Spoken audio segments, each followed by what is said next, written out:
Hello students, आज का हमारा चैप्टर है भाषा, लिपि और व्याकरण। भाषा किसे कहते हैं? सबसे पहले हम भाषा वह माध्यम है जिसके द्वारा व्यक्ति अपने विचारों का आदान प्रदान करता है। यह मुख से निकली वह सार्थक ध्वनि है जो हमारे विचारों को दूसरों तक तथा दूसरों के विचारों को हम तक पहुंचाती है। अर्थात भाषा वह माध्यम है जिसके द्वारा हम अपने विचारों को, अपने भावों को दूसरों के सामने और दूसरों के विचारों या भावों को हम ग्रहण करते हैं, उसे भाषा कहते हैं। जैसे अब मैं आपको लेसन एक्सप्लेन कर रही हूँ तो मैं अपने जो मन में जो भाव है वो आपको बोल कर बता रही हूँ और आप उसको ग्रहण कर रहे हैं, सुन रहे हैं। तो भाषा को एक बोलेगा, दूसरा सुनेगा। वो जो हम अपने विचार बोलते हैं उसको एक किसी भाषा के जरिए ही हम दूसरे के सामने प्रकट कर सकते हैं, तो ये भाषा कहलाती है। तो भाषा की डेफिनेशन क्या लिखेंगे हम कि भाषा वह माध्यम है या वह साधन है जिसके द्वारा हम अपने विचारों को प्रकट करने में और दूसरों के विचारों को ग्रहण करने में जिस साधन का प्रयोग करते हैं वह भाषा कहलाती है। ठीक है, नेक्स्ट देखिए, भाषा के रूप। भाषा के दो रूप होते हैं, मौखिक व लिखित। मेन जो होता है दो ही रूप होते हैं, मौखिक और लिखित। मौखिक भाषा क्या होती है? जिसको हम बोलकर प्रकट करते हैं, जैसे अब मैं बोल रही हूँ तो वो मौखिक भाषा। और लिखित, अगर इसी चीज़ को मैं ब्लैक बोर्ड पर या नोटबुक पर लिख के दूँ तो वो लिखित भाषा होगी। एक होती है सांकेतिक भाषा, जिसे हम इतना मतलब इसमें ग्रामर वगैरह में इसका कहीं प्रयोग नहीं किया जाता, नहीं बताया गया। सांकेतिक होती है संकेत के द्वारा जो भाषा समझाई जाती है। जो गूंगे बहरे लोग होते हैं, मूक भाषा जिसको बोलते हैं, वो होती है सांकेतिक भाषा। कि संकेत के द्वारा किसी को अपने विचार प्रकट करना, इशारों में बात करना। ठीक है, तो फर्स्ट नंबर है हमारी मौखिक भाषा। मौखिक भाषा क्या होती है? अपने मनोभावों को बोलकर प्रकट करना भाषा का मौखिक रूप है। यानी हम अपने विचारों को जब बोलकर प्रकट करते हैं तो उसे मौखिक भाषा कहते हैं। और नंबर 2 है हमारा लिखित भाषा। लिखित भाषा किसे कहते हैं? अपने विचारों का आदान प्रदान लिखकर करना भाषा का लिखित रूप है। यानी अपने विचारों को लिखकर प्रकट करना लिखित भाषा कहलाता है। नेक्स्ट टॉपिक है लिपि। तो देखो, भाषा हमारा क्लियर है कि भाषा किसे कहते हैं? अपने भावों व विचारों को प्रकट करने में और दूसरों के भावों व विचारों को ग्रहण करने में जिस साधन का प्रयोग होता है वह भाषा कहलाता है। भाषा के दो रूप होते हैं, लिखित व मौखिक। लिखित भाषा, जिस भाषा के जिस रूप को हम लिखकर प्रकट करते हैं लिखित भाषा कहलाता है, और जिस भाषा के जिस रूप को हम बोलकर प्रकट करते हैं वो मौखिक भाषा कहलाता है। भाषा टॉपिक क्लियर। नेक्स्ट आता है लिपि। लिपि किसे कहते हैं? भाषा को लिखने का ढंग लिपि कहलाता है। यानी भाषा जब हम बोल रहे हैं, कोई भी, अब ये पढ़ ही रहे हैं, लिखा हुआ पढ़ रहे हैं जो भी सेंटेंस, तो उसको लिखने के लिए भी तो कुछ तो चाहिए हमें। ध्वनि चिन्ह होंगे तभी तो हमें कैसे पता लगेगा इसमें ई की मात्रा आ रही है, ऊ की आ रही है, ओ की आ रही है। तो उसके लिए कुछ ध्वनि चिन्हों का प्रयोग किया जाता है ना, तो वो जो ध्वनि चिन्ह होते हैं उन्हें लिपि कहते हैं। तो भाषा को लिखने में जिन ध्वनि चिन्हों का प्रयोग किया जाता है वह लिपि कहलाते हैं।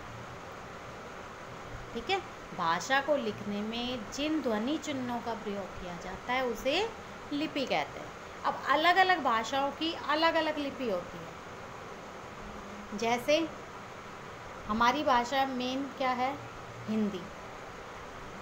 अब हिंदी भाषा है, संस्कृत है, मराठी है, इनकी लिपि क्या है? देवनागरी। उर्दू भाषा की लिपि क्या है? फारसी। अंग्रेजी भाषा की लिपि रोमन। और पंजाबी भाषा की लिपि गुरमुखी। अब देखा होगा तुमने, उर्दू की जैसे कुरान वगैरह जो लिखी होती है उसको जो लिखने का तरीका वो हम तो कहाँ से शुरू करते हैं, लेफ़्ट हैंड से लिखना, लेकिन उर्दू में राइट हैंड से लिखना शुरू करते हैं हम, राइट साइड से नोटबुक के, वो उधर से लिखी जाती है। ऐसे ही सब भाषाओं की अलग अलग लिपि होती है। पंजाबी भाषा की जो लिपि होती है, लिखने का जो अक्षरों की तरीका है, मात्रा वगैरह, वो क्या है, गुरमुखी कहते हैं। ठीक है, नेक्स्ट है, जो भाषाएं लिखी जाती है उनके मानव रूप को मानक भाषा कहते हैं। मानक भाषा में श्रेष्ठ साहित्य की रचना होती है, उसी में सरकारी कामकाज होता है, इसलिए उसे साहित्यिक भाषा या राजभाषा भी कहा जाता है। यानी जिस भाषा को हम लिख सकते हैं वो क्या कहलाती है, मानक भाषा कहलाती है। और हमारे कोई भी सरकारी कामकाज होते हैं तो उसमें लैंग्वेज का तो प्रयोग होगा, भाषा का तो उसको क्या कहेंगे, राजभाषा। क्योंकि पहले ज़माने में हमारी जो राजभाषा थी वो संस्कृत थी, फिर हिंदी थी। अब आप देख रहे हो जैसे जैसे जनरेशन आगे बढ़ रही है, जैसे जैसे समय का परिवर्तन हो रहा है, वैसे वैसे अब अंग्रेजी में सारे काम होते हैं, इंग्लिश लैंग्वेज। तुम कहीं भी कभी फॉर्म भी भरते हो, फिलअप करते हो, एक बैंक का भी फॉर्म भरते हो तो इंग्लिश टू इंग्लिश होता है, ना कि हिंदी में। तो आगे देखो, हिंदी भाषा।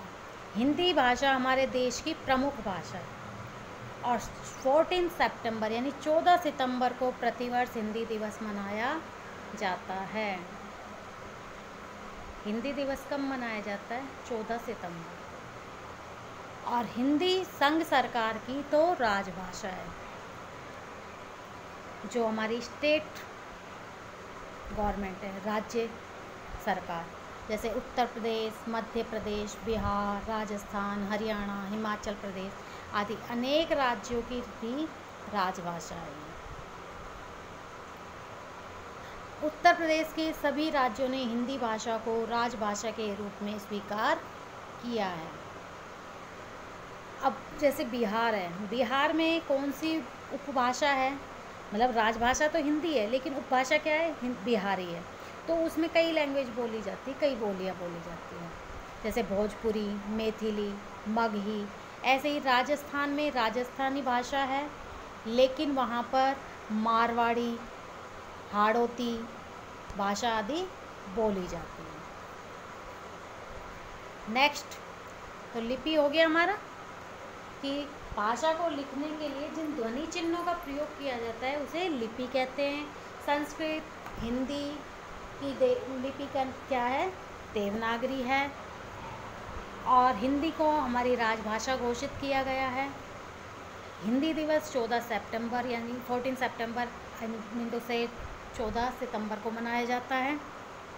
ठीक है, नेक्स्ट हमारा आता है टॉपिक व्याकरण। अब व्याकरण किसे कहते हैं? व्याकरण वह शास्त्र है जो भाषा को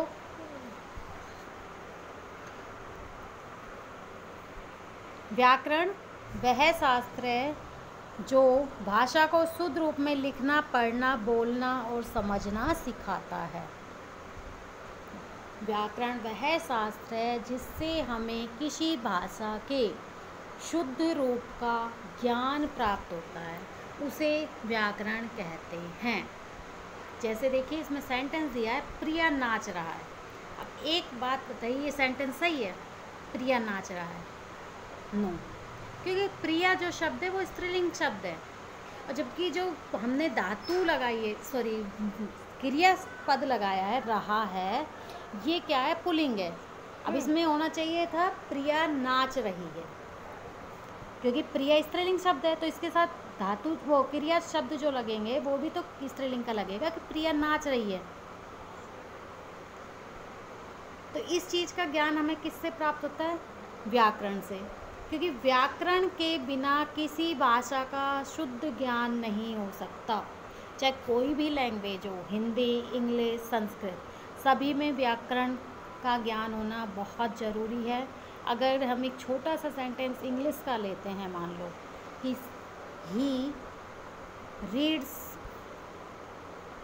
इंग्लिश, या हम इस सेंटेंस को लिखें कि ही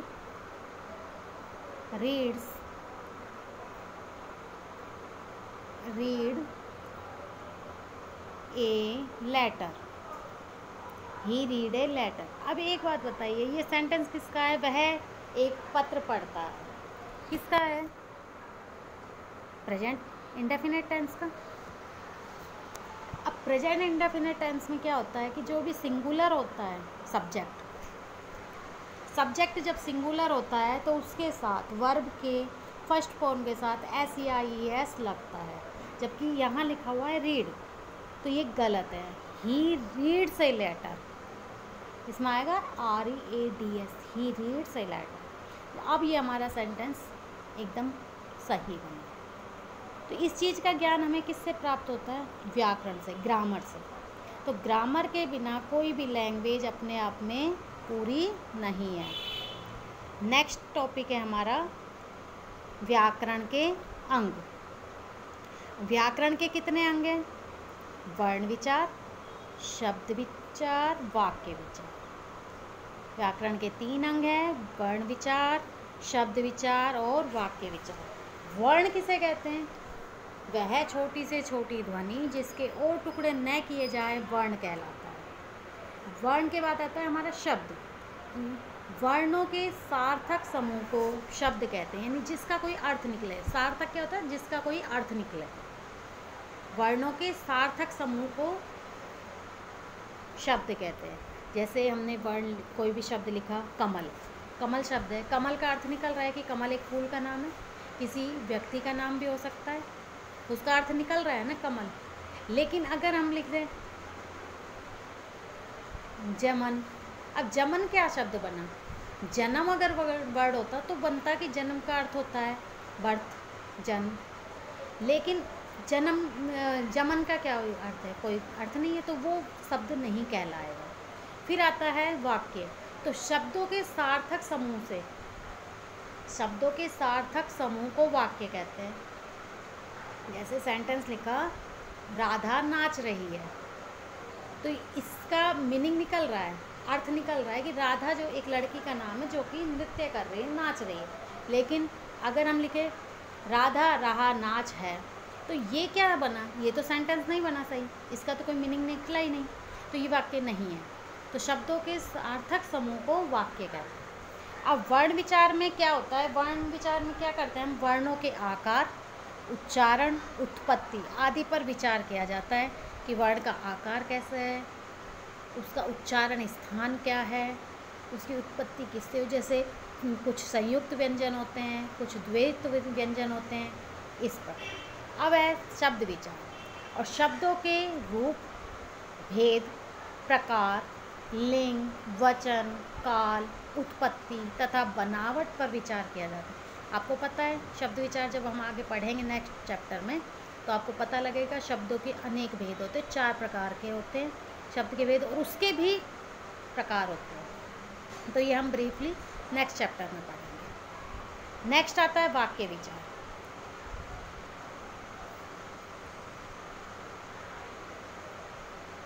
वाक्य विचार, इसके अंतर्गत वाक्य की रचना, भेद आदि पर विचार किया जाता है। वाक्य के भी कई भेद होते हैं, जैसे इंग्लिश में ही तुमने पढ़ा, simple sentence, negative sentence, interrogative negative, imperative, यानी कि साधारण वाक्य, प्रश्नात्मक वाक्य। तो ऐसे ही सब तरह के होते हैं वाक्य ये। अब इस लेसन में हमने क्या क्या पढ़ा कि एक तो भाषा विचारों के आदान प्रदान का साधन है। नेक्स्ट, भाषा के 2 रूप होते हैं, मौखिक व लिखित। भाषा को लिखने का ढंग लिपि कहलाता है।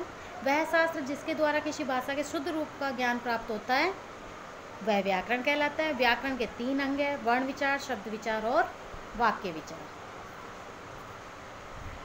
बैक एक्सरसाइज आप अपनी बुक में फिल करोगे, और कुछ क्वेश्चन है, भाषा किसे कहते हैं, इसके कितने भेद हैं, लिपि की परिभाषा लिखो, या लिपि किसे कहते हैं। इसमें एक क्वेश्चन और ऐड करो कि संस्कृत व हिंदी भाषा की लिपि का नाम लिखो। नेक्स्ट क्वेश्चन है व्याकरण की परिभाषा व उसके अंग लिखो। ये हमारे क्वेश्चन, ये आप खुद अपनी नोटबुक में करोगे। ये लेसन हमारा कंप्लीट। नेक्स्ट चैप्टर हम नेक्स्ट डे करेंगे, वर्ण विचार। तो आप उसे भी रीड करके रखें कि जब मैं एक्सप्लेन करूँ तो आपको कुछ पता हो। Thank you students.